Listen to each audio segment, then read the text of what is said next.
Je souhaite que tous prennent la bonne décision, comme fait. vous qui nous regardez d'ailleurs tout de suite. Eh bien, lorsque Suzy apprit qu'elle souffrait d'un cancer agressif, elle décida de se tourner et de tourner ses yeux et tout son être vers le Dieu qu'elle a prié sans cesse. Le résultat, regardez. Suzy Tate était une mère et une institutrice très active. En 1998, elle remarqua une grosseur à la poitrine. Je savais que c'était un combat que je ne contrôlais pas, et je savais que les médecins ne pourraient pas réaliser le genre de choses dont j'avais besoin. J'avais besoin de Dieu, j'avais besoin d'un miracle. Suzy suivit une longue chimiothérapie et des radiations. Pourtant, son cancer est apparu.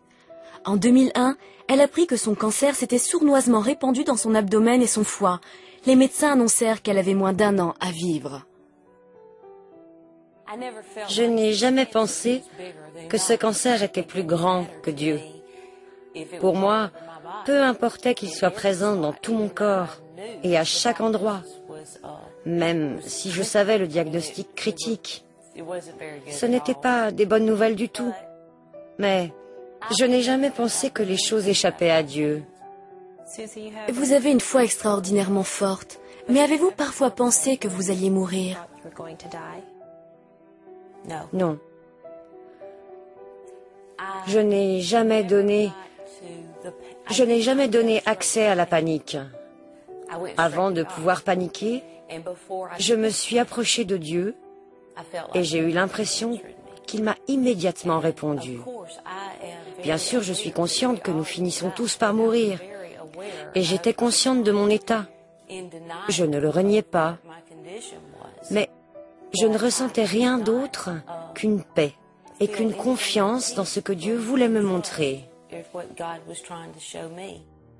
Pour suivre les horaires de son traitement, Suzy dut quitter temporairement son emploi d'institutrice. Lorsqu'elle n'était pas à l'hôpital, elle passait ses journées à dos de cheval dans son ranch de 120 hectares. Elle priait et restait à l'écoute de Dieu.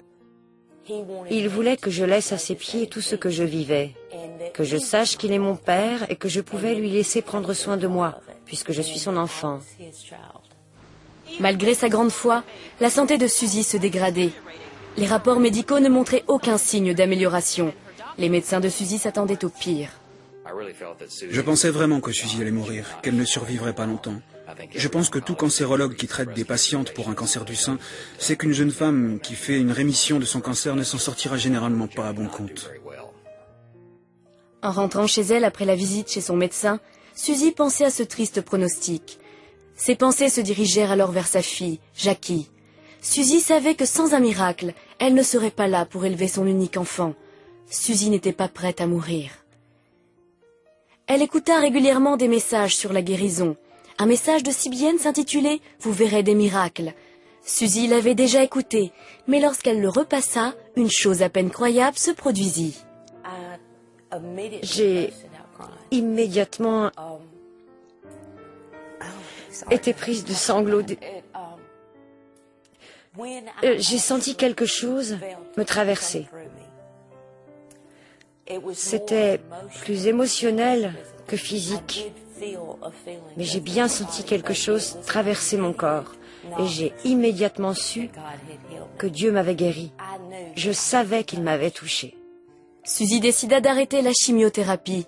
1 mois plus tard, les médecins procédèrent à une nouvelle série d'examens. Le cancer dans ses ganglions lymphatiques avait complètement disparu. D'autres examens révélèrent qu'il n'y avait aucun cancer dans son corps. Lorsque je l'ai revue, j'ai été étonné de la voir en si bonne forme.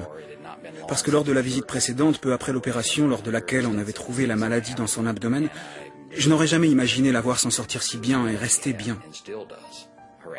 Son attitude face à la maladie, le fait qu'elle sait que c'est Dieu qui l'a guérie et qu'elle sait que Dieu voulait qu'elle vive pour être avec Jackie, ont joué un rôle très important qui lui a permis de garder la santé et de s'en sortir ainsi. Suzy a mis ses talents au service de l'écriture. Elle vient juste de publier un livre pour enfants qu'elle a écrit avec Jackie, qui a 11 ans aujourd'hui. Suzy dit qu'elle est la preuve vivante de la puissance de Dieu pour guérir. J'espère que personne ne s'interdit de recevoir un miracle parce qu'il n'est pas parfait ou parce qu'il pense ne pas en être digne. Aucun d'entre nous est parfait, aucun n'en est digne, mais Dieu est notre Père. Et il veut le meilleur pour tous ses enfants. Il veut que nous allions vers lui, premièrement. Il veut que nous courions à lui en premier lieu. Il est là et il nous attend. Eh bien, chers amis, vous savez, tout ce qu'Opération Bénédiction fait dans le monde entier, ce n'est pas du tout limité à un seul pays. Que ce soit en Asie, en Europe ou en Afrique, vous pouvez tous participer si vous avez un grand cœur. Et c'est ce que je souhaite pour vous, pour que le monde soit un peu plus meilleur. Voici la lettre d'un ami téléspectateur qui dit « Je vous bénis en regardant l'émission parce que cela me donne de l'assurance et je vois que le Seigneur est réellement fidèle. Je suis mariée, je suis la sœur Olga et mon mari s'appelle Rigo et nous vous aimons bien. Merci Seigneur, voilà. Dieu fait toujours de très grandes choses à travers l'émission Le Club 700 et Opération Bénédiction. Vous pouvez participer. N'hésitez surtout pas.